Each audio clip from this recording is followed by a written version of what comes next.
Hello दोस्तों, मैं सूर्यदेव आपका होस्ट और दोस्त स्वागत करता हूं आपका back to education YouTube channel पर। अपना आज का जो सेशन होगा वो पॉलिटिकल साइंस, भारतीय राज्य व्यवस्था और संविधान का होगा।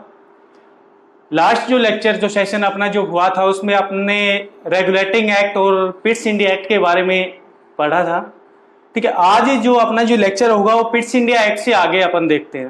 पिट्स इंडिया एक्ट और रेगुलेटिंग एक्ट में अपने अच्छे से देखा था कि क्या हुआ था, कैसे भारत में ब्रिटिश जो सरकार थी वो कंपनी का जो अधिकार जो था वो कम करते ला रही थी ना, क्योंकि आगे चल के 1858 में भारत में कंपनी के जो शासन, जो व्यापारिक जो अधिकार था उसको बिल्कुल खत्म कर देगी। व्यापारिक अधिकार भी खत्म कर देगी, प्रशासनिक अधिकार भी खत्म कर देगी, और जो राजनीतिक जो यहाँ पे जो कंपनी की तरफ से जो हो रही थी उसको भी खत्म कर देगी। ठीक है, अब क्या होगा, जो अपना जो पिट्स इंडिया जो एक्ट था,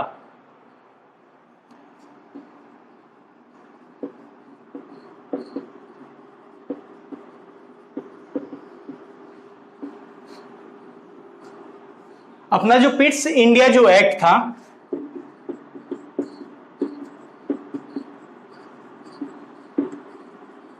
पिट्स इंडिया जो एक्ट था अपना 1784, जिसके बारे में अपने पढ़ा था कि इस टाइम ब्रिटेन का जो प्रधानमंत्री था वो लॉर्ड पिट द यंगर था, जो कि ब्रिटेन का सबसे यंगेस्ट प्रधानमंत्री रहा है। ठीक है, उसमें अपने पढ़ा था कि यहाँ पे क्या किया था, जो सुप्रीम कोर्ट थी, सुप्रीम कोर्ट के अधिकार क्षेत्र को क्या कर दिया था, सीमांकन मतलब सीमित कर दिया गया था। गवर्नर जनरल की पावर भी क्या कर दी थी कि सीमांकन कर दिया गया था कि कहां तक गवर्नर जनरल की पावर होगी और कहां तक सुप्रीम कोर्ट की पावर होगी। इस चीज में एक और यहाँ पे सुधार किया गया, वो क्या किया गया था कि सुप्रीम कोर्ट जो था ना, सुप्रीम कोर्ट के पास पावर थी। ये सुप्रीम कोर्ट का ये नहीं कहा गया था कि सुप्रीम कोर्ट किन लोगों के खिलाफ मुकदमे की सुनवाई करेगा। सुप्रीम कोर्ट जो था वो गवर्नर जनरल, उसकी परिषद या कोई भी कंपनी का जो भी अधिकारी था ना, कंपनी के किसी भी अधिकारी के खिलाफ मुकदमे की सुनवाई कर सकता था सुप्रीम कोर्ट। इस अधिनियम में क्या कहा कि सुप्रीम कोर्ट जो है वो कंपनी के अधिकारियों के खिलाफ कोई सुनवाई नहीं करेगा।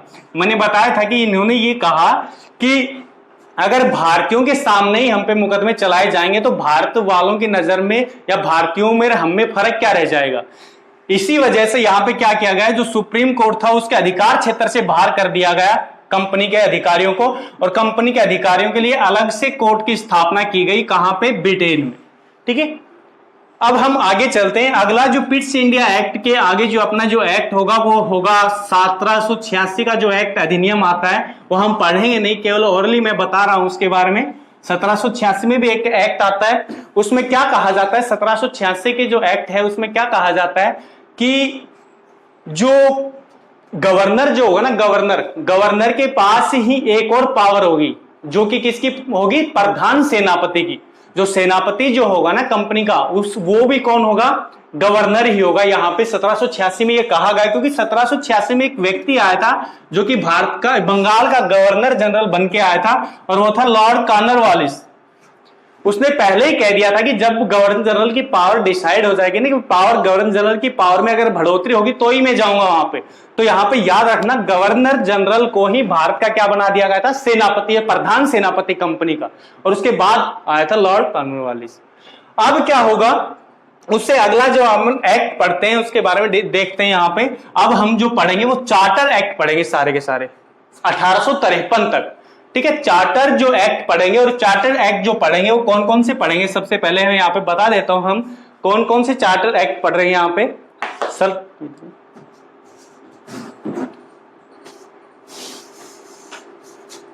हम यहाँ पे जिस चार्टर एक्ट के बारे में अभी हम पढ़ेंगे, सबसे पहला चार्टर एक्ट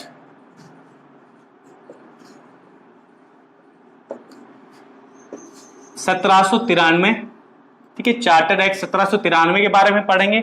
उसके बाद चार्टर एक्ट या चार्टर अधिनियम 1793 के बाद पढ़ेंगे हम 1813। ठीक है, उसके बाद चार्टर एक्ट 1833, चार्टर एक्ट 1833, और उसके बाद जो अगला जो चार्टर एक्ट होगा, चार्टर एक्ट 1853।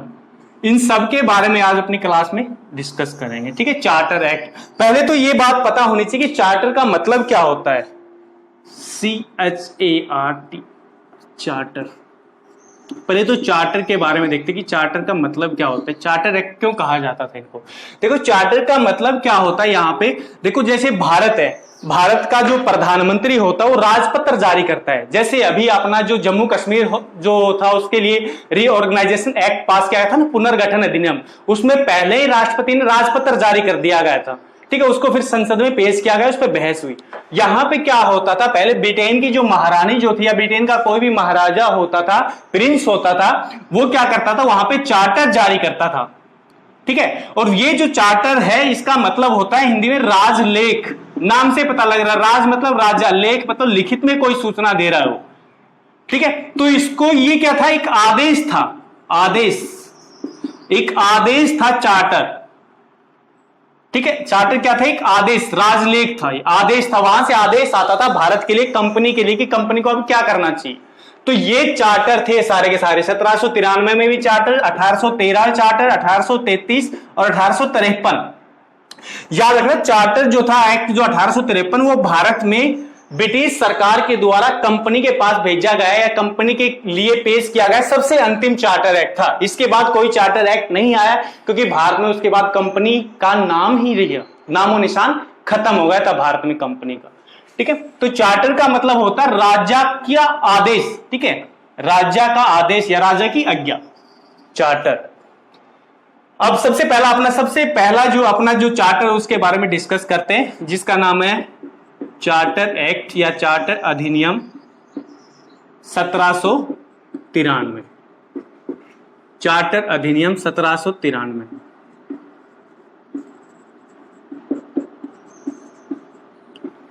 देखो इसके बारे में अगर देखें तो सबसे पहले मैंने बताया था, जब मैंने बताया कि ब्रिटिश ईस्ट इंडिया कंपनी की जब भारत में स्थापना हुई थी, ब्रिटिश ईस्ट इंडिया की स्थापना 31 दिसंबर 1600 ईस्वी में क्या हुआ था, एक राजलेख जारी किया गया था। एलिजाबेथ जो ब्रिटेन की महारानी थी, ठीक है, एलिजाबेथ ने भी उस टाइम क्या हुआ था, एक चार्टर जारी किया था एक, और वो भी क्या था, एक आदेश था, किसका, महारानी का, क्या कि भारत में कंपनी जाएगी और कंपनी कितने साल तक वहां पे राज करेगी या कितने साल तक वहां पे व्यापार करेगी, 15 साल तक।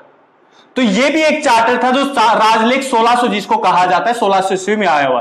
तो ये भी एक चार्टर था जिसमें कंपनी को कितने साल तक व्यापार करने का अधिकार दिया गया था, 15 साल तक भारत में व्यापार करने का अधिकार दिया गया था।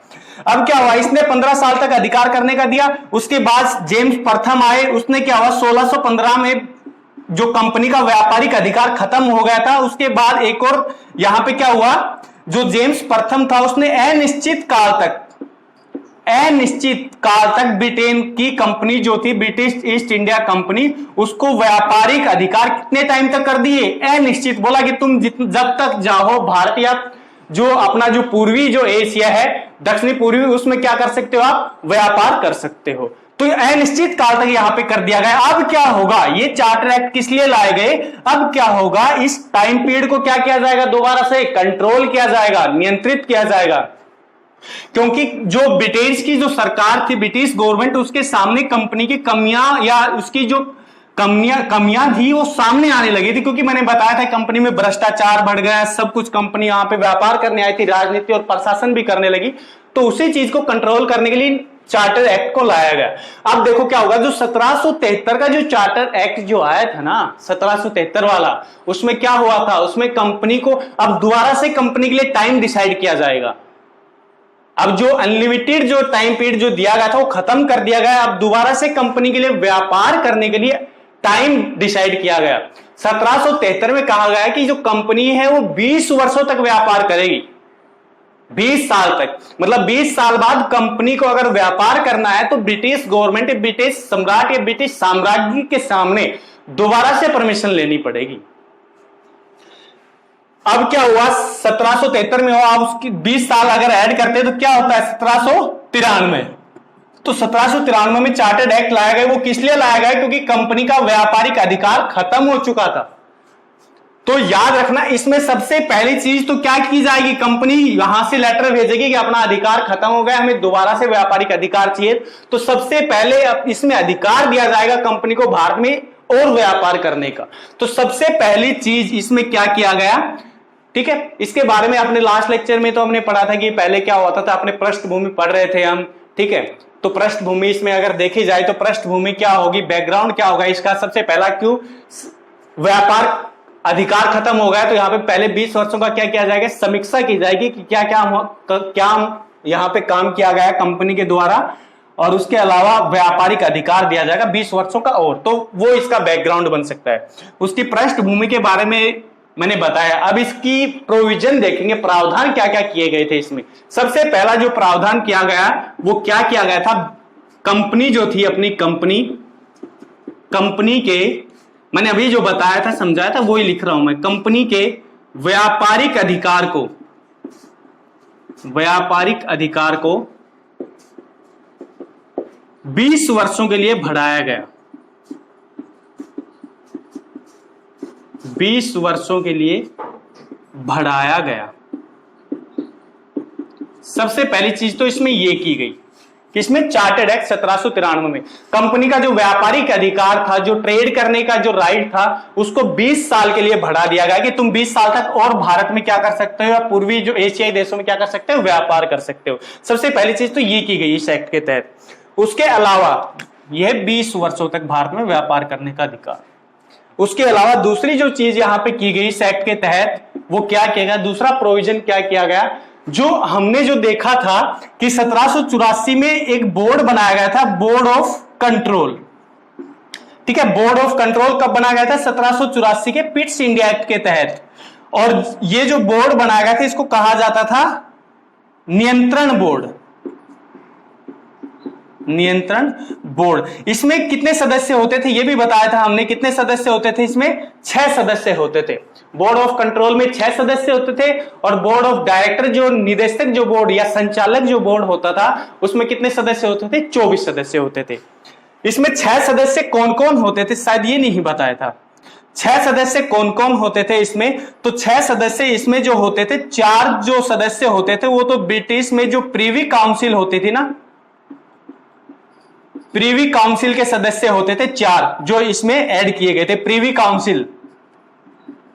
काउंसिल के सदस्य होते थे 4, प्लस एक जो था वो यहां पे राज्य सचिव इसमें ऐड किया गया था, और दूसरा जो था वो कौन ऐड किया गया था यहां पे, ब्रिटेन का वित्त मंत्री एक ऐड किया गया था, ब्रिटेन का वित्त मंत्री, और एक सचिव यहां पे ऐड किया गया था। तो ये 6 सदस्य इसके तहत होते थे बोर्ड ऑफ कंट्रोल में। प्रीवी काउंसिल क्या होता था, प्रीवी काउंसिल क्या थी, देखो क्या होता था भारत में, याद रखना, भारत में जो सुप्रीम कोर्ट बनाया गया था ना कोलकाता में 1774 में, वो एक अपीलीय न्यायालय नहीं था। अपीलीय न्यायालय का मतलब होता है जिसके निर्णय के खिलाफ कहीं और याचिका ना डाली जाए, ठीक है। जैसे अपने यहाँ पे अंतिम अपीलीय न्यायालय कौन सा, सुप्रीम कोर्ट। सुप्रीम कोर्ट के खिलाफ कहीं भी कुछ भी नहीं हो सकता, सुप्रीम कोर्ट ने जो डिसाइड या निर्णय जो लिया वो फाइनल है, ठीक है। वैसे यहां पे जो सुप्रीम कोर्ट था ना कलकत्ता में 1773 रेगुलेटिंग एक्ट के तहत जो बना था, वो एक अपीलीय न्यायालय नहीं होता था, ठीक है। एक अपीलीय न्यायालय नहीं था। अपील अगर किसी को करनी पड़ेगी तो वो कहां करनी पड़ेगी, लंदन में, ब्रिटेन में जाके, प्रीवी काउंसिल। तो याद रखना, प्रीवी काउंसिल अपीलीय न्यायालय होता था उस टाइम, अपील यहां पे करनी पड़ेगी, ना कि सुप्रीम कोर्ट जो कोलकाता वाला जो था। तो यहां पे मैं जो बताने वाला हूं वो क्या था, जो बोर्ड ऑफ कंट्रोल जो बनाया गया था ना, जिसमें 6 सदस्य थे, इसके सदस्यों को जो सैलरी दी जाएगी, जो सैलरी दी जाएगी ना, यहां पे जो सैलरी दी जाएगी वो सैलरी कहां से दी जाएगी, भारतीय रुपयों से, भारतीय कोष से या भारतीय निधि से दी जाएगी। कि ये सदस्य काम तो किसके लिए कर रहे हैं, कंपनी के लिए, ब्रिटिश सरकार के लिए, और सैलरी कहां से दी जाएगी, भारतीय कोष से दी जाएगी। अच्छी बात है ना, काम कर रहे सरकार के लिए। लेकिन यहां पे उन्होंने ऐसा काम क्यों किया, क्योंकि यहां से क्या हुआ, कोष से कंटिन्यू इसको क्या हुआ था, टाइम टू टाइम यहां पे इनको सैलरी दी जा सकती थी, वहां पे सरकार इनको टाइम टू टाइम सैलरी नहीं मिल रही थी, इससे यहां पे करप्शन बढ़ सकता था, इस वजह से इन्होंने ये किया। तो भारतीय कोष से इनको सैलरी दी जाने लगी, ये भी इसी एक्ट का प्रावधान है। तो नोट करके लिखेंगे हम यहां पे, बोर्ड ऑफ कंट्रोल के सदस्यों को, बोर्ड ऑफ कंट्रोल के सदस्यों को भारतीय कोष से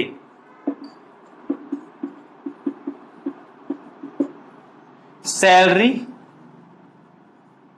दी जाने लगी। भारतीय कोष से या भारतीय निधि से, भारतीय संचित निधि से क्या होगा, वहां पे जो बोर्ड ऑफ कंट्रोल के जो सदस्य थे, जो कर्मचारी थे, उन सबको यहां से सैलरी दी जाने लगी भारतीय कोष से। तीसरी चीज इस एक्ट के तहत जो हम देखेंगे, तीसरी चीज यहां पे क्या की गई, वो क्या की गई, जो भी ये भारत में जो कर्मचारी होगा, गवर्नर जनरल और उसकी परिषद जो होगी, उसको भारत में 12 साल भारत में सेवा देने का क्या होना चाहिए, एक्सपीरियंस होना चाहिए भारत में 12 साल। उसी को भारत में गवर्नर जनरल और उसकी परिषद का सदस्य बनाया जाएगा। यह भी इस एक्ट के तहत किया गया था, याद रखना। क्या किया गया था, तीसरा जो क्या किया गया था, तीसरी जो प्रावधान जो था इसमें वो क्या था, गवर्नर जो जनरल था एंड उसकी जो काउंसिल थी,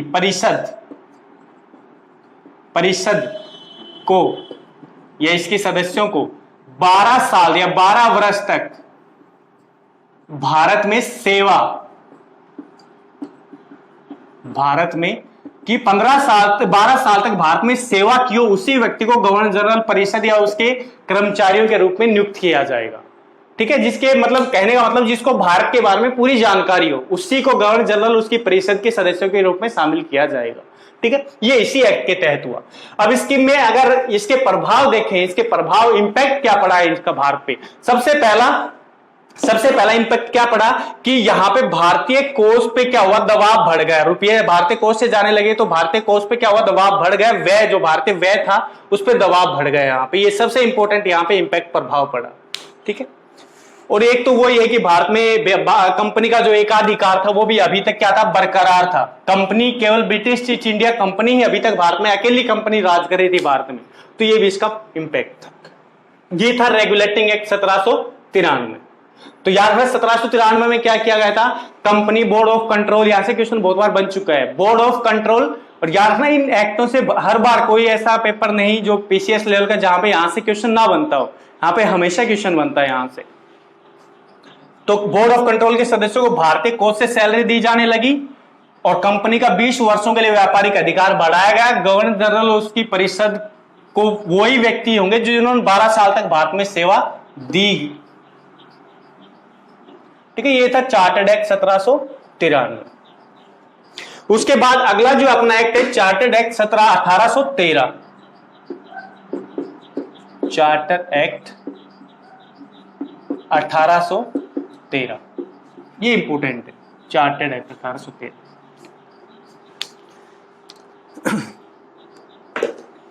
देखो चार्टर एक्ट 1813,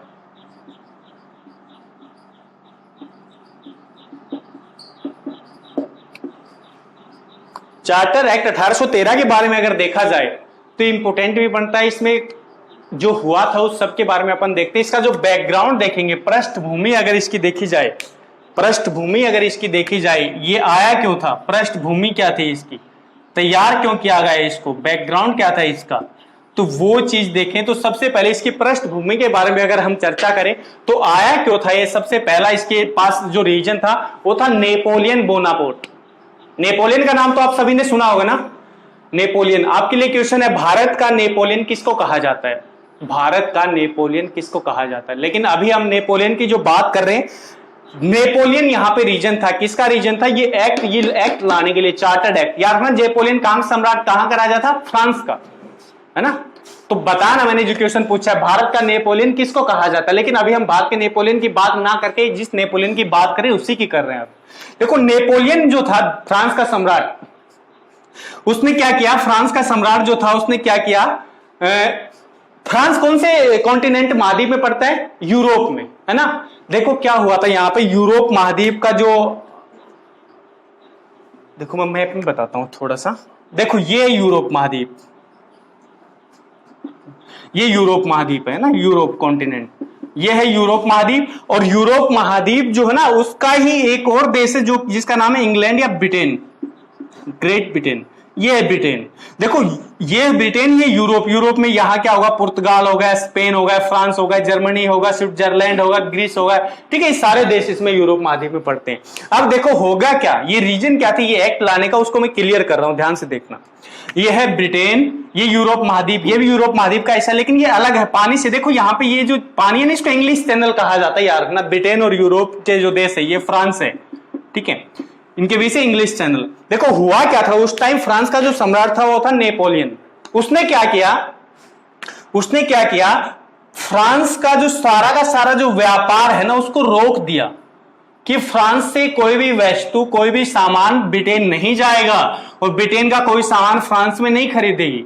और यही कानून, यही चीज इसने लगभग पूरे यूरोप में लागू कर दी, लगभग, कि यूरोप में कोई भी व्यक्ति ब्रिटेन से सामान नहीं खरीदेगा, और ब्रिटेन का सामान खरीदेगा ना ब्रिटेन में सामान बेचेगा।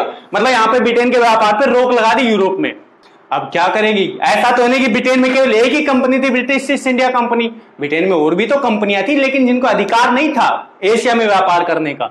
लेकिन अब क्या होगा ब्रिटेन में, और ब्रिटेन में याद रखना उस टाइम इंडस्ट्रियल रिवोल्यूशन चल रहा था, जो फैक्ट्रियां थी उनका रिवोल्यूशन, उस टाइम क्रांति चल रही थी, वहां पे बहुत अच्छी कंपनियां थी, ब्रिटिश ईस्ट इंडिया कंपनी से भी अच्छी कंपनियां थी। वो बात अलग थी कि अधिकार केवल इसी को मिला हुआ था। अब क्या होगा, वहां की कंपनियां सामान बना रही है, सामान बिक नहीं रहा। अब क्या होगा, वहां पे रिवोल्यूशन होगी, क्रांति होगी, क्योंकि सामान और गवर्नमेंट का विरोध करेंगे वहां पे अधिकार लेने के लिए। अब क्या होगा, ब्रिटेन की जितनी भी फैक्ट्री कंपनियां थी ना, उन्होंने क्या किया, यहाँ पे गवर्नमेंट ब्रिटेन के प्रधानमंत्री सम्राट के पास गए, बोला कि हमें भी अधिकार चाहिए, कहां जाने का, एशिया में व्यापार करने का हमें भी अधिकार चाहिए। बोला कि ऐसा क्या खास है ईस्ट इंडिया कंपनी में जो हम में नहीं है, हम उनसे अच्छा सामान बनाने और चीप वैल्यू में वो गुड्स जो सामान वो हम बेच सकते हैं। उन्होंने कहा कि अगर ऐसा नहीं करोगे तो फिर सरकार गिर जाएगी। अब वहां के जनता ही तो है, फैक्ट्री वाले, कंपनी वाले। तो यहां पे क्या हुआ, एक तो ये रीजन था, क्योंकि नेपोलियन ने यहाँ पे ट्रेड, और यहां पे कहा जाता है उस नीति का नाम है नेपोलियन की महाद्वीपीय व्यापार नीति। मतलब पूरे महाद्वीप का व्यापार रोक दिया था ब्रिटेन से नेपोलियन ने, याद रखना। उसको कहा जाता है कॉन्टिनेंटल ट्रेड जो नीति थी, एग्रीमेंट जो था, महाद्वीपीय व्यापार नीति नेपोलियन। एक वो बैकग्राउंड है इसका, इस एक्ट का आने का 1813 वाले का, ठीक है, याद रखोगे ना ये। अब देखो, अब आग लगी है ब्रिटेन में तो हाथ भी सेकेंगे, है ना, आग लगी तो सब यहां पे हाथ सेकना चाह रहे थे। एक तो सबसे पहला व्यापारियों ने सेका, ठीक है, भारत में व्यापार करने का यहां पे थोड़ा सा अधिकार ले लिया, ठीक है। अब क्या होगा, जो ईसाई जो धर्म था ना, ईसाई जो धर्म था, उसके जो धर्म प्रचारक थे, जिसको मिशनरी कहा जाता है, उन्होंने भी यहां पे हाथ सेका। उन्होंने कहा कि हमें भी इजाजत चाहिए एशिया में जाने की। बोला तुम्हें क्यों चाहिए, बोला कि हमें भी चाहिए, क्योंकि हम क्या करेंगे वहां पे भारत में या एशिया में क्या करेंगे, पूर्वी दक्षिणी एशिया में क्या करेंगे, ईसाई धर्म का प्रचार करेंगे, वहां के लोगों को जागरूक करेंगे, ठीक है। बोला चलो ठीक है, तुम भी जाओ, ठीक है। तो ये इस एक्ट की पृष्ठभूमि, यहां पे क्या हुआ, बाहर की कंपनियां आएंगी, ईसाई धर्म प्रचार करेंगे, यहाँ पे मिशनरी आएंगे, तो वो सब है। तो ये इसकी पृष्ठभूमि याद रखना, नेपोलियन बोनापार्ट। और याद रखना उस टाइम ब्रिटेन में एक थॉट बहुत ज्यादा, जो विचार था वो बहुत ज्यादा प्रचलित था। और उस व्यक्ति का, जिसका विचार जो प्रचलित था, उस व्यक्ति का नाम आप सभी ने सुना होगा, एडम स्मिथ। कोई ऐसा बंदा नहीं होगा जिसने उसका नाम ना सुना होगा ना, अर्थशास्त्र में एडम स्मिथ। एडम स्मिथ की एक विचारधारा थी, एक विचार था, और वो विचार काफी हद तक सही है। उसने कहा था कि कहीं भी अगर आप देखोगे तो मोनोपोली का मतलब क्या होता है, एकाधिकार। मोनोपोली का मतलब होता है एकाधिकार। इसने क्या कहा था एडम स्मिथ ने, कि व्यापार में एकाधिकार ठीक नहीं है, ये बहुत खतरनाक चीज है एकाधिकार। किसी भी की एक व्यक्ति को अगर अधिकार दे दिया तो बहुत खतरनाक है। इसने कहा था कि व्यापार में कंपटीशन होना चाहिए, ना कि एकाधिकार होना चाहिए।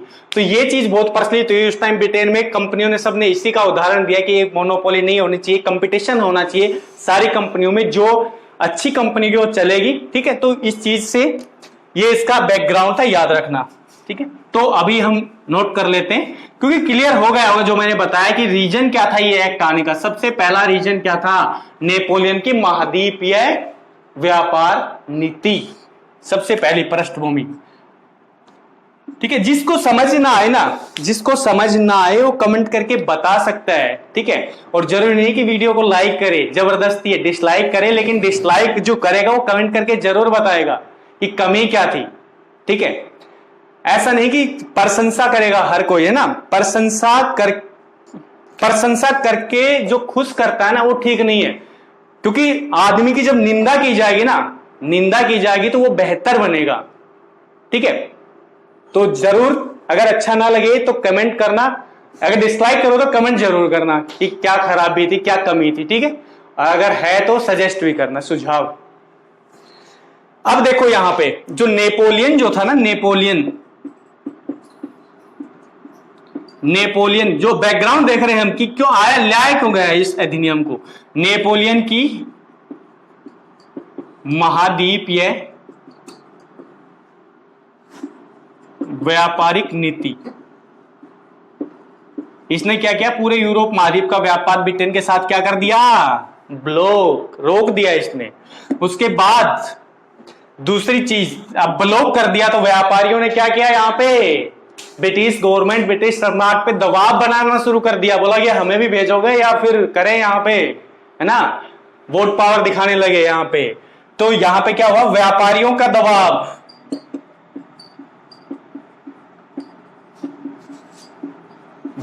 प्रेशर था कि भाई हमें भी भेजो, ब्रिटिश ईस्ट इंडिया कंपनी अकेली व्यापार नहीं करेगी भारत में। तीसरी जो चीज थी, ईसाई मिशनरियों का दबाव, ईसाई धर्म के प्रचार के लिए, ईसाई मिशनरी या प्रचारक लिख लेते हैं, प्रचारक।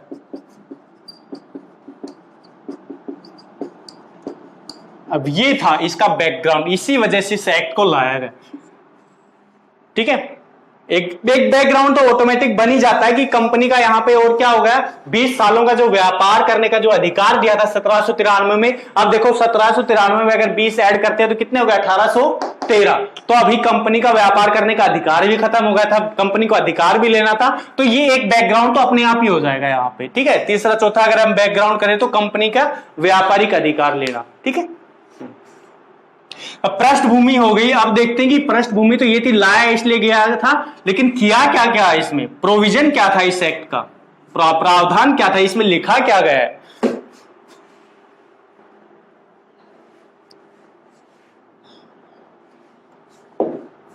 देखो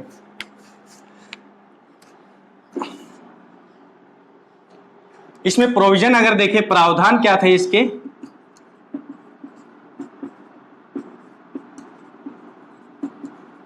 इस एक्ट में प्रावधान क्या क्या किए थे, इंपॉर्टेंट है, यहां से बहुत बार क्वेश्चन बनता है, ठीक है। और अभी पूरा एक्ट होने के बाद या पॉलिटिकल साइंस में एक दो टॉपिक होने के बाद आपके लिए सीरीज भी स्टार्ट की जाएगी, क्वेश्चन आंसर सीरीज, जो भी हमने पढ़ा है और जो कुछ रह गया वो भी क्वेश्चन में डालूंगा, ठीक है, सीरीज स्टार्ट की जाएगी। अब देखो प्रोविजन के बारे में अगर देखा जाए, प्रोविजन क्या क्या था यहाँ पे, सबसे पहला प्रोविजन तो क्या होगा, अभी जो मैंने बताया, सबसे पहला प्रोविजन क्या होगा, जो व्यापार जो था, व्यापार क्या किया जाएगा, ब्रिटेन की कंपनियां भी आएगी भारत में व्यापार करने के लिए।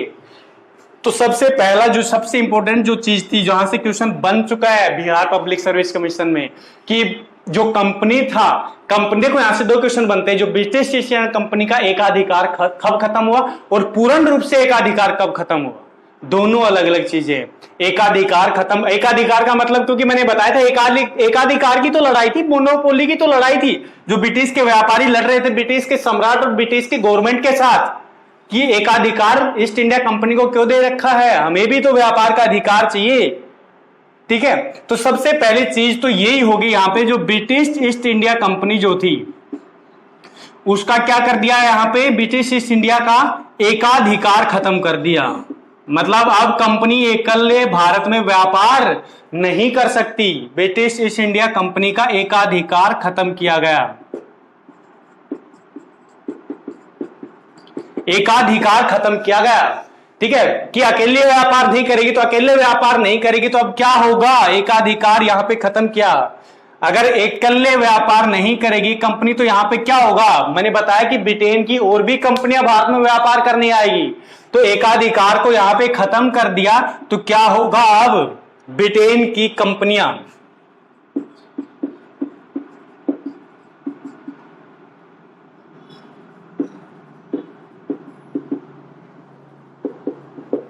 भारत में व्यापार करने का अधिकार।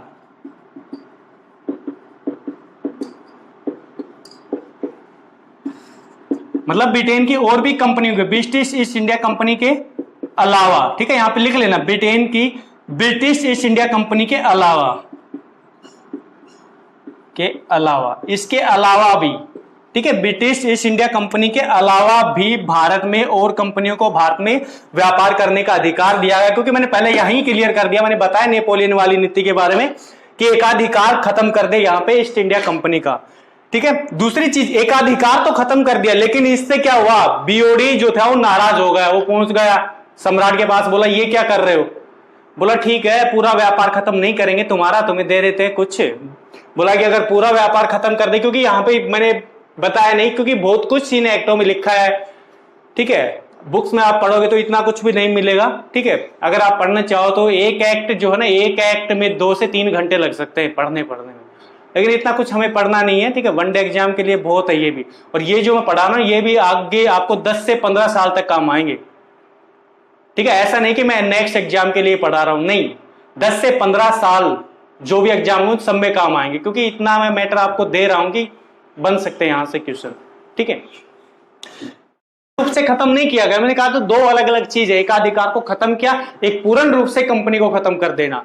एकाधिकार को तो खत्म कर दिया, लेकिन किसको छोड़ के, सिवाय किसको छोड़ के, चीन के साथ व्यापार को छोड़ के, कि चीन के साथ व्यापार कर सकती है कंपनी, और एक चाय के व्यापार, कि चाय का भी व्यापार कंपनी करेगी, कौन सी company, British East India Company. इन 2 चीजों को छोड़ के कंपनी का एकाधिकार खत्म कर दिया, कि इसके अलावा ब्रिटिश ईस्ट इंडिया कंपनी कोई भी एक व्यापारिक अधिकार इस अकेली कंपनी को नहीं है, और भी आके यहां पे व्यापार कर सकते हैं।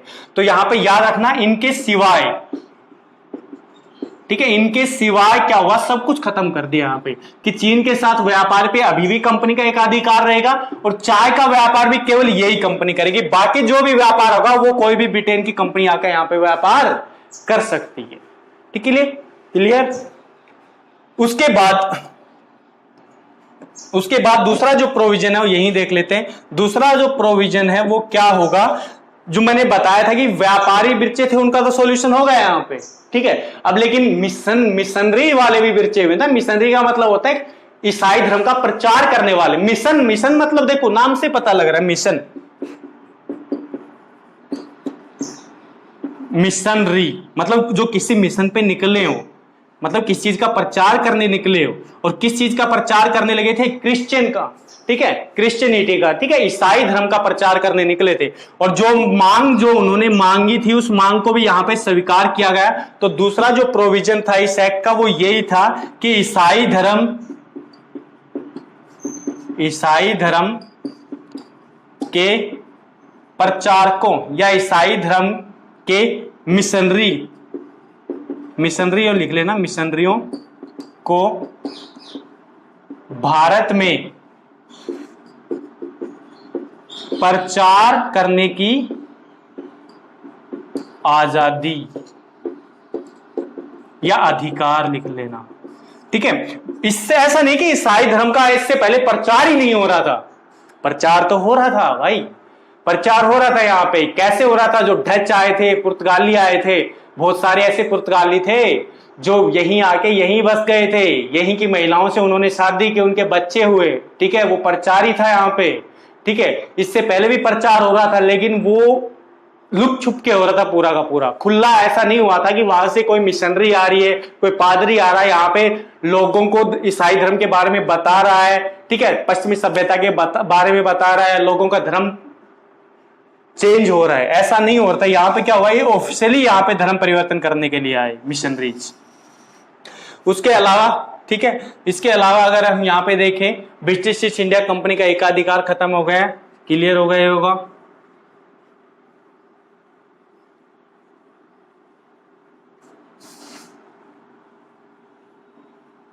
इसके अलावा एक चीज और यहां पे की गई ठीक है। देखो यहाँ पे ये मिशनरी आई थी, ये भारत में आके संस्थानों का निर्माण भी करवाया था इसने। बहुत सारे ऐसे संस्थान, जैसे आपने सुना होगा आज के दिन भी कॉन्वेंट स्कूल है, बहुत सारे कॉन्वेंट स्कूल है। ठीक है, दिल्ली में भी बहुत सारे कॉन्वेंट स्कूल है। कहा जाता है कि उनको अभी यूरोपीय कई कंपनियां, कोई ऐसी जगह जहां से उनको फंड मिलता रहता है। ठीक है, जो वो सारे संस्थानों का निर्माण इस मिशनरियों के द्वारा ही करवाया गया था। ठीक है, तीसरा जो प्रोविजन किया गया इस एक्ट के तहत, वो तीसरा जो प्रोविजन क्या था कि भारतीयों के लिए क्या किया जाएगा, भारतीयों की शिक्षा के लिए प्रति वर्ष 1 लाख रुपए खर्च किए जाएंगे। तीसरा प्रोविजन किया गया कि भारतीयों की शिक्षा के लिए प्रति वर्ष 1 लाख रुपए खर्च किए जाएंगे। अब इसका पर्पज क्या था, इसका उद्देश्य क्या था खर्च करने के पीछे? इसका पर्पज ये था कि कंपनी में जितने भी कर्मचारी हैं, क्योंकि अब कंपनी का विस्तार हो रहा है धीरे धीरे, क्योंकि अभी क्या होता है, वेल्सली की सहायक नीति आई थी, सहायक नीति में उसने लगभग सबको पहले तो सहायता दी, उसके बाद उनको हड़प लिया, आगे हड़प वाली लैप्स नीति आएगी। ठीक है, डलहौजी के टाइम में। तो अभी कंपनी का विस्तार होता जा रहा है धीरे धीरे, और धीरे धीरे जब विस्तार होगा तो कर्मचारी भी ज्यादा चाहिए कंपनी को। अब सारे के सारे कर्मचारी ऐसा तो नहीं होगा कि ब्रिटेन से लाए जाएंगे, नहीं। ठीक है, इन्होंने सोचा क्यों ना भारतीयों को यहीं पे अंग्रेजी शिक्षा देकर क्यों ना भारतीयों पे ही उनका शोषण करवाई जाए, उनसे अधिकार या उनका अधिकारी बना दिया जाए। तो अब यहाँ पे क्या होगा, भारतीयों की शिक्षा पे खर्च किया जाएगा 1 लाख रुपए। मतलब जो भारतीय की साहित्य को बढ़ावा दिया जाएगा, जो विद्वान थे भारतीय ना, जो पढ़े लिखे जो लोग थे, उनको और प्रोत्साहन दिया जाएगा, विज्ञान के क्षेत्र में उनसे यहाँ पे उन्नति की जाएगी। ठीक है, समझ रहे हो ना मैं क्या कहना चाह रहा हूं, कि भारतीय लोगों में पश्चिमी जो चीज थी, वो पश्चिमी जो सभ्यता थी, अंग्रेजी भाषा थी, उनका यहाँ पे ज्ञान कर देना शुरू करेंगे भारतीय लोगों को, ताकि यहीं से ब्रिटेन के कर्मचारी यहीं से उत्पन्न किए जा सके। ठीक है, तो यहां पे याद रखना, यहां पे क्या किया गया, भारतीयों की शिक्षा पर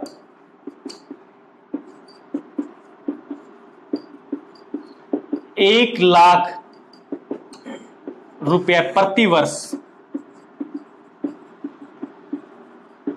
खर्च करने का प्रावधान। भारतीयों की शिक्षा पे 1 लाख रुपए प्रति वर्ष खर्च किए जाएंगे। पर्पज बताया मैंने, इसके पीछे उनका उद्देश्य क्या था। ठीक है, ये था चार्टर्ड एक्ट 1813 प्रोविजन। ठीक है, इसमें इंपैक्ट क्या क्या पड़ेंगे, इंपैक्ट क्या पड़ेंगे, भारत में क्या हुआ, ईसाई धर्म का प्रचार होने लगेगा। ठीक है, उसके बाद भारत में जो कंपनी आई उसमें क्या होगा, ब्रिटिश ईस्ट इंडिया कंपनी का एकाधिकार यहाँ पे कम होगा, उसकी पावर कम हो जाएगी। ठीक है, ब्रिटिश ईस्ट इंडिया कंपनी का व्यापारिक अधिकार तो कम होगा, लेकिन उसको और अधिकार दे दिए गए, प्रशासन करने का अधिकार अगले एक्ट में वही होगा। ठीक है, ये इस पे यहाँ पे इंपैक्ट या प्रभाव पड़े थे। अब अगला जो एक्ट जो अपना होगा, चार्टर्ड एक्ट 1833, वो सेम इसके 20 साल बाद, क्योंकि यहां पे क्या हुआ, कंपनी का अधिकार फिर दोबारा खत्म होगा, कंपनी फिर दोबारा यहां पे लेटर घोषणा प्रार्थना पत्र भेजेगी ब्रिटिश सम्राट के पास या सरकार के पास। तो चार्टर्ड एक्ट 1833,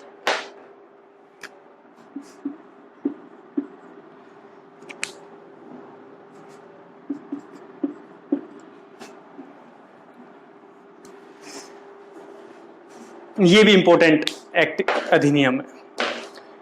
देखो इसमें क्या हुआ, इसकी पृष्ठभूमि कहां से बन के तैयार हुई। सबसे पहली जो अपना जो प्रेसिडेंसी थी ना, बंगाल, बिहार, उड़ीसा, वो उनके वहां के जो निवासी थे, जो लोग थे, उन्होंने क्या यहाँ पे एक लेटर भेजा ब्रिटिश की सरकार के पास, प्रार्थना पत्र, कि यहाँ पे क्या हुआ, यहाँ पे जो एडमिनिस्ट्रेशन है, जो प्रशासन है, उसको सुधारा जाए। सबसे पहला तो ये इसका एक्ट का पास करने का या पारित करने का पृष्ठभूमि है। ठीक है, दूसरी चीज यहाँ पे क्या हुआ, दूसरा यहाँ पे क्या हुआ, जो ब्रिटिश जो कंपनी थी उसकी यहाँ पे पावर को और दोबारा से नियंत्रित करने का प्रावधान या सोचा ब्रिटिश की गवर्नमेंट ने, कि कंपनी जो है ना उसकी और यहाँ पे शक्तियों को कम किया जाए, और वो किया भी जाएगा, यहाँ पे देखेंगे हम। तो प्रावधान तो रहने देते हैं, उसके बाद हम सीधा यहाँ पे क्या देखते हैं, इसकी प्रोविजन देखते हैं, प्रावधान देखते हैं कि इसमें क्या क्या किया गया। प्रावधान इंपॉर्टेंट है, यहाँ पे हुआ क्या था। ठीक है, वनडे एग्जाम के लिए इतना ठीक काफी है। ठीक है, प्रावधान के बारे में अगर देखा जाए तो प्रावधान सबसे पहला जो यहाँ पे प्रावधान क्या किया, क्योंकि मैंने बताया था कि उसमें क्या किया गया, ब्रिटिश जो कंपनी जो थी उसको एकाधिकार को क्या किया गया, कम किया गया। ठीक है, यहां पे क्या किया जाएगा, ब्रिटिश कंपनी के एकाधिकार को क्या किया जाएगा, बिल्कुल पूर्ण रूप से खत्म कर दिया गया। पूर्ण रूप से एकाधिकार को क्या कर दिया गया, खत्म कर दिया गया।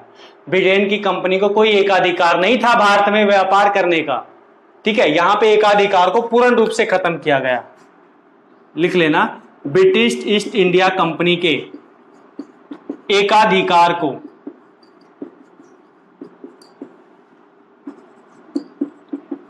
पूर्ण रूप से खत्म किया गया।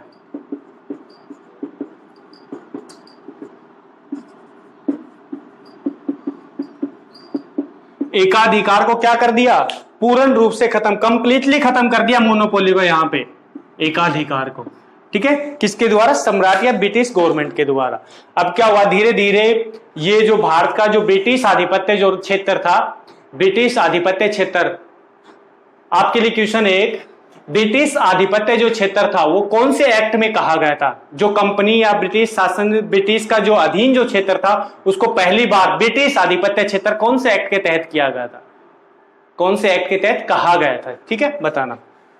जो ब्रिटिश आधिपत्य जो क्षेत्र था उनमें क्या हुआ, कंपनी की प्रभुत्ता जो थी उसको कम करने के लिए इसके एकाधिकार को पूर्ण रूप से क्या कर दिया, खत्म कर दिया गया। और ब्रिटिश ईस्ट इंडिया कंपनी को यहां पे केवल एक ही काम दिया गया, जो कार्य दिया गया, बोला कि व्यापार छोड़ो, तुम क्या करो, प्रशासन करना शुरू कर दो, प्रशासन और राजनीति, राजनीतिक अधिकार दे दिया।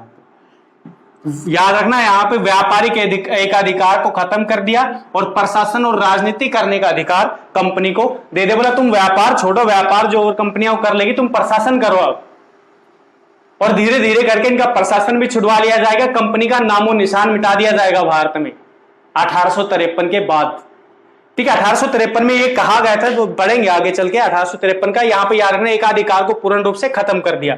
उसके अलावा और जो इंपॉर्टेंट जो चीज थी वो यहां पे क्या हुई, देखो ये एक्ट आने का एक जो बैकग्राउंड था वो सबसे इंपॉर्टेंट ये भी था कि उस टाइम ब्रिटेन में क्या चल रहा था, ब्रिटेन में क्या होता था उस टाइम, प्रेस की स्वतंत्रता जो थी, ठीक है, प्रेस की स्वतंत्रता हो गई, दास प्रथा हो गई, ठीक है, उनसे मुक्त होने के लिए वहां पे क्या हुआ, बहुत सारे समाज सुधारक वहां पे पैदा हुए।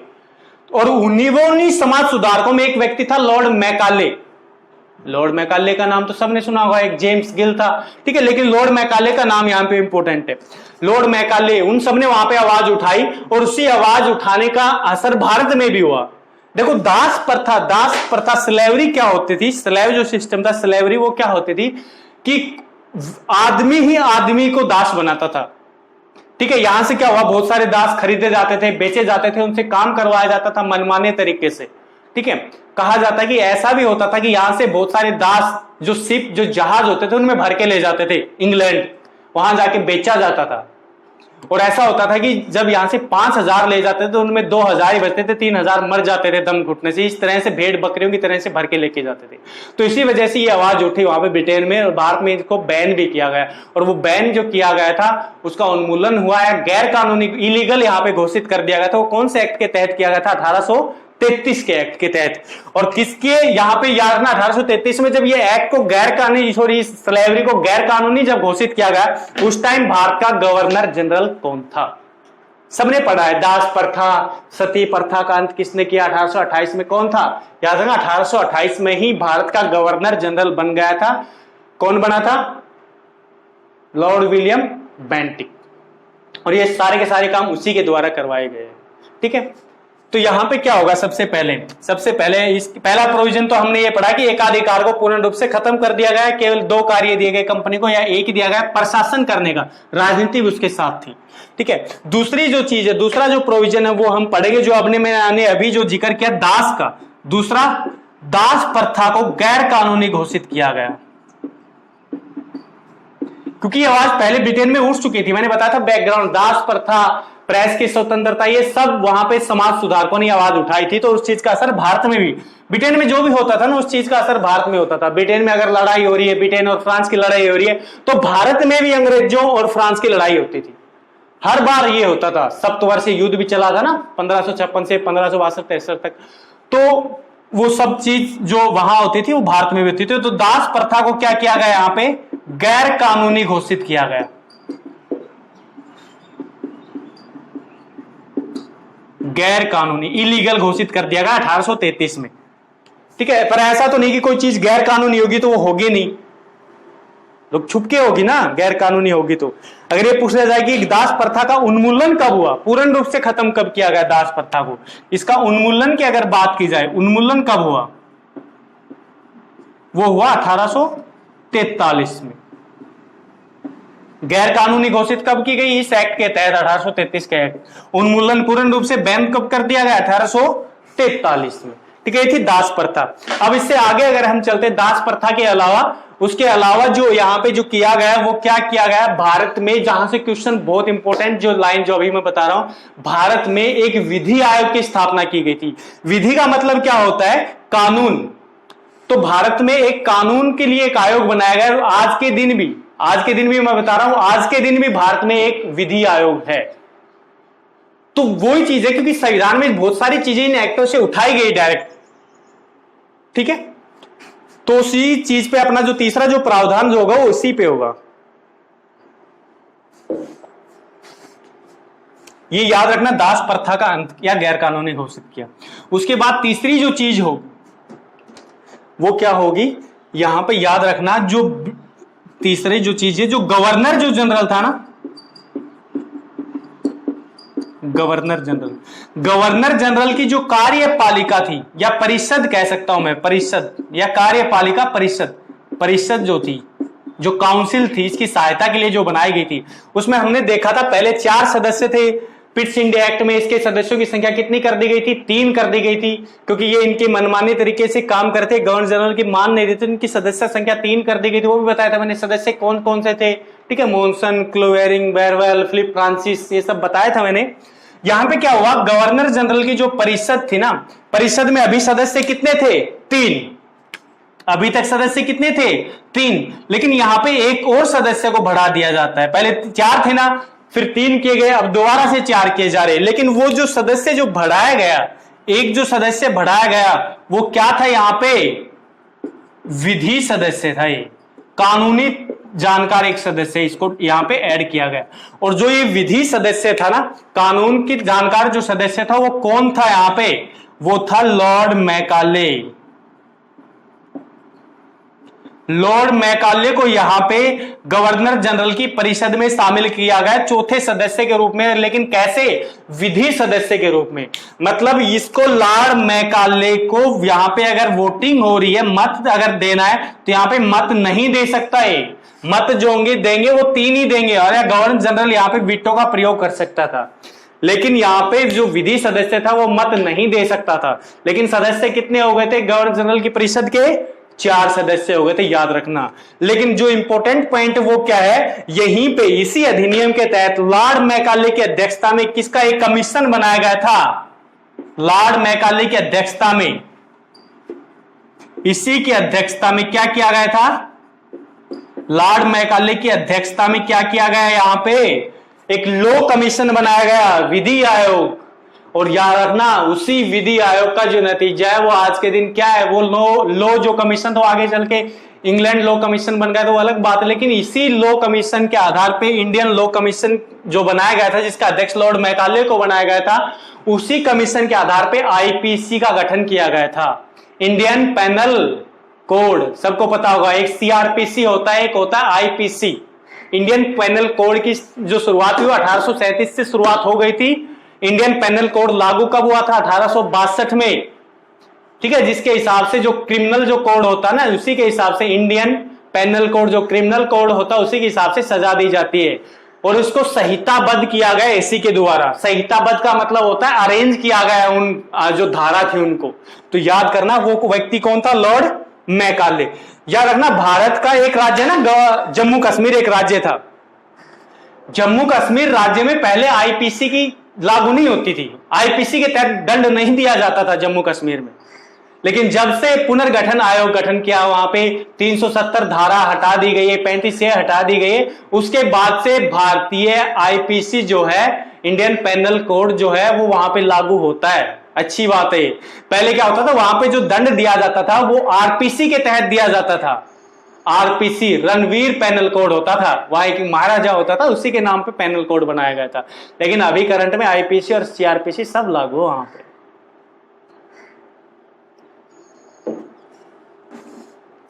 तो इसकी अध्यक्षता में क्या बनाया गया, यहां पे एक विधि आयोग बनाया गया। इसकी अध्यक्षता में क्या बनाया गया, एक विधि आयोग। तो याद करना, सबसे पहला विधि आयोग का जो गठन किया गया कौन से एक्ट के तहत, 1833। अध्यक्ष कौन था, लॉर्ड मैकाले। और लॉर्ड मैकाले को विधि सदस्य के रूप में किसमें शामिल किया गया था, गवर्नर जनरल की परिषद में भी शामिल किया गया था। क्लियर चीज। और यहां पे विधि आयोग अगर बात की जाए थोड़ी सी और, अगर इसके बारे में चर्चा करें, रफ कर रहा हूं मैं, साफ कर रहा हूं इसको, ठीक है, थोड़ी सी और इसके बारे में अगर चर्चा करें तो जो विधि आयोग के बारे में थोड़ा सा और अगर देखें तो विधि आयोग जो था स्वतंत्रता के बाद की अगर हम बात करें, आजादी के बाद जो विधि आयोग था, आफ्टर फ्रीडम, जो विधि आयोग था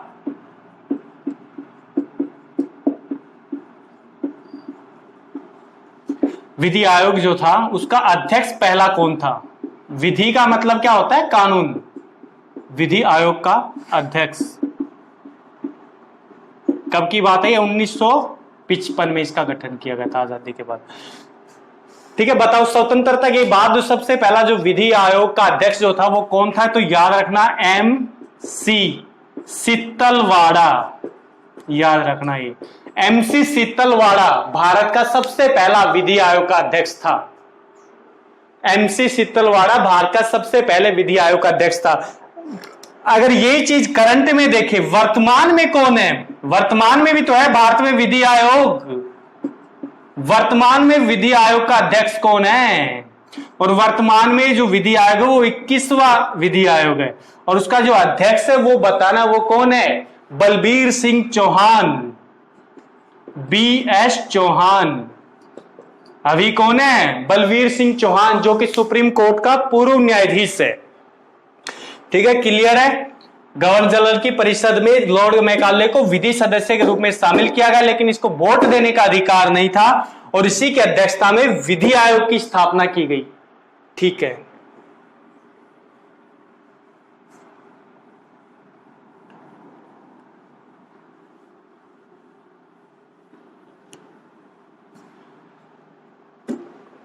ठीक है। नेक्स्ट जो अपना एक्ट है वो है 1853।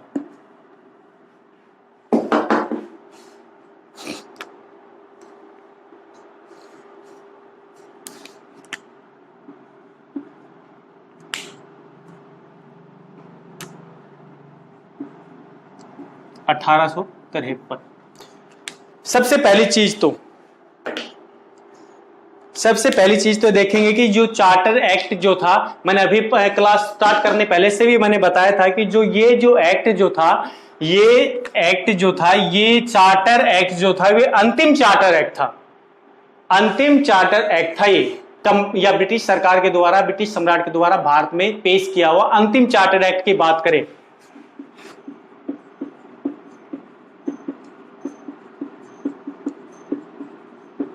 अंतिम चार्टर एक्ट है ये, भारत में पेश किया गया अंतिम चार्टर एक्ट था ये।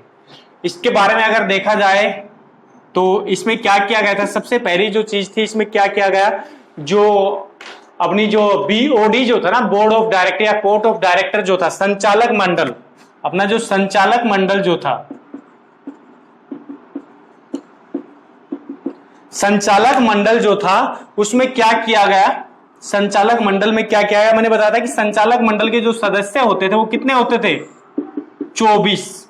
संचालक मंडल में सदस्य कितने होते थे, 24 सदस्य होते थे। लेकिन यहां पे क्या किया जाएगा, संचालक मंडल जो था उसके सदस्यों, मैंने बताया था सदस्यों की नियुक्ति कौन करता था, BOP, बोर्ड ऑफ प्रोप्राइटर्स, ठीक है, जो कि मालिक मंडल होता था। यहां पे क्या किया गया, कंपनी ये धीरे धीरे नियंत्रण करती हुई लेके आ रही है, और बोर्ड ऑफ जो डायरेक्टर था उसके सदस्यों की जो संख्या थी उसको यहां पे क्या किया जाएगा, घटाया जाएगा।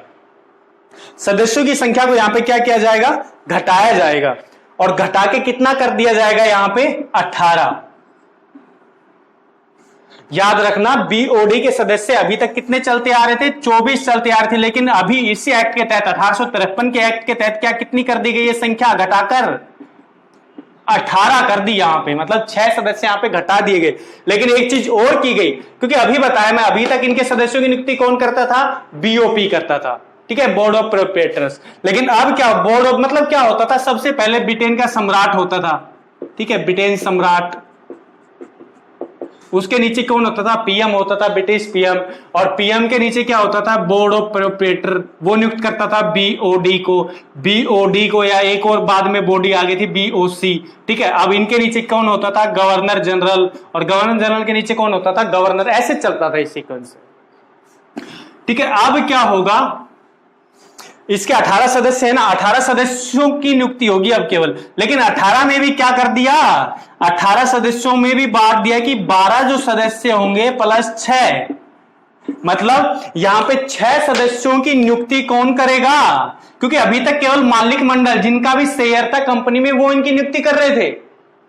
लेकिन अब इनकी 6 जो सदस्य, इनकी नियुक्ति कौन करेगा? ब्रिटिश सम्राट के द्वारा किया जाएगा। ब्रिटिश सम्राट, इनकी नियुक्ति किसके द्वारा की जाएगी? ब्रिटिश सम्राट के द्वारा इनकी नियुक्ति की जाएगी। ब्रिटिश सम्राट के द्वारा इनकी नियुक्ति किसके द्वारा की जाएगी? ब्रिटिश सम्राट के द्वारा। और जो 12 जो सदस्य थे, इनकी नियुक्ति किसके द्वारा की जाएगी? वही बीओपी के द्वारा, बोर्ड ऑफ प्रोप्राइटर के द्वारा इनकी नियुक्ति की जाएगी, ठीक है। लेकिन इनमें 6 सदस्य किसके डाल दिए गए? ब्रिटिश सम्राट के द्वारा। मतलब धीरे धीरे करके कंपनी को यहां से, या कंपनी की पावर को कम किया जा रहा है, ठीक है। याद रखना, संचालक मंडल के सदस्य 24 से घटा के 18 कर दिए, 12 प्लस 6, इसमें से 6 सदस्यों की नियुक्ति किसके द्वारा की जाएगी? ब्रिटिश सम्राट के द्वारा। इसके अलावा दूसरा जो किया गया, वो क्या किया गया यहां पे, अपना जो गवर्नर जो जनरल था, गवर्नर जनरल की अगर हम बात करें, गवर्नर जनरल, और इसकी जो परिषद थी, परिषद में कितने सदस्य होते थे? 4 सदस्य। लेकिन यहां पे याद रखना, 4 सदस्य तो होते थे, लेकिन इनके पास एक और सदस्य होता था जो कि प्रधान सेनापति। क्योंकि मैंने बताया था 1786 में प्रधान सेनापति की पावर किसके पास थी? Governor general. लेकिन आगे चल के प्रधान सेनापति एक अलग से पद बना दिया गया। तो अभी करंट में इसमें वैसे हो सदस्य कितने थे? केवल 6, लेकिन जो वोटिंग जो होती थी वो केवल 3 प्लस 1 की हो रही है, ठीक है। अब क्या किया जाएगा? गवर्नर जनरल जो, और जो इसकी परिषद है, परिषद, सबसे पहली चीज तो यहां पे की जाएगी गवर्नर जनरल और परिषद में, मैंने बताया था लास्ट जो अधिनियम था 3+1, एक जो था वो कौन था? विधि सदस्य था, लॉर्ड मैकाले, मतलब उसको वोटिंग करने का अधिकार नहीं था। लेकिन इसमें क्या किया जाएगा? इस एक्ट के तहत याद रखना, विधि जो सदस्य था उसको इसका पूर्ण रूप से इसका क्या बना दिया जाएगा? गवर्नर जनरल और परिषद का क्या बना दिया जाएगा? सदस्य बना दिया जाएगा। लिख लेना यहां पे, विधिक सदस्य को पूर्ण रूप से सदस्य बनाया गया, या पूर्ण रूप से सदस्यता उसको दे दी गई।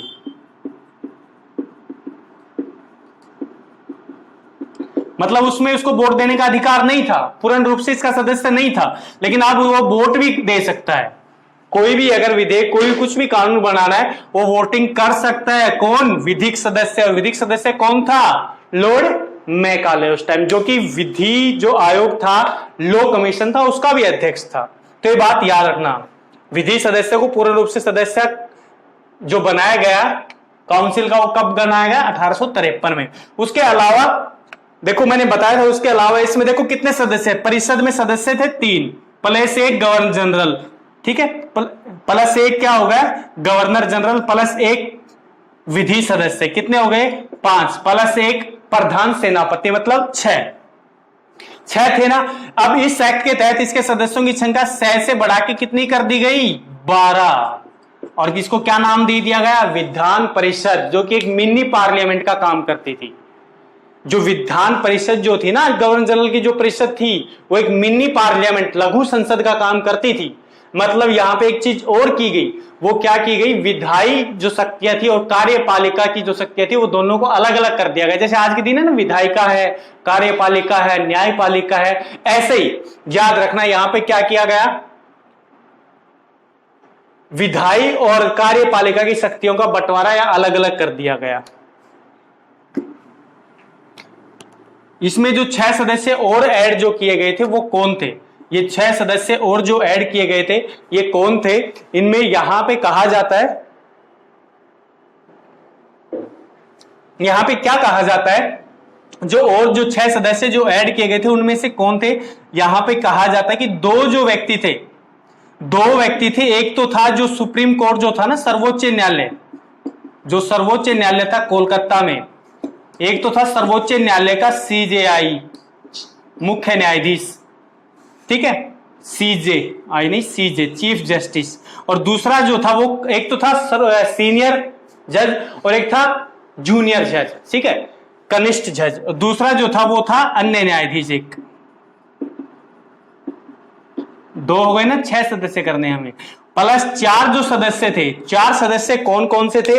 एक तो बंगाल प्रेसिडेंसी से था, बंगाल से, एक था मद्रास से, और दूसरा था बंबई से, तीसरा बंबई से, और जो चौथा जो था ना, चौथा आगरा से, आगरा प्रांत से।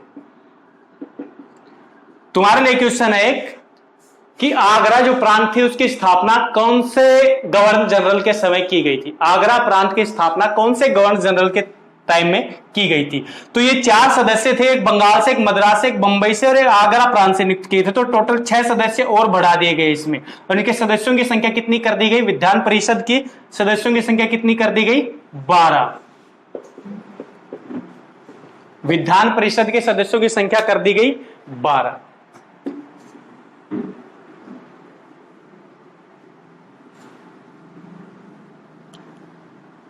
ठीक है, यहां पे एक चीज रहेगी ना, अपना रेगुलर चार्टर्ड एक्ट में एक और इंपॉर्टेंट जो चीज थी जो कि यहां पे मिस हो गया, वो क्या था? देखो अभी तक जो पद जो चलता आ रहा था वो क्या चलता आ रहा था? बंगाल का गवर्नर, ठीक है, पहले क्या था? बंगाल का गवर्नर, ठीक है, उसके बाद ये पद को क्या बनाया गया? बंगाल का गवर्नर जनरल, बंगाल का गवर्नर जनरल। फिर एक और पोस्ट आती है भारत का गवर्नर जनरल,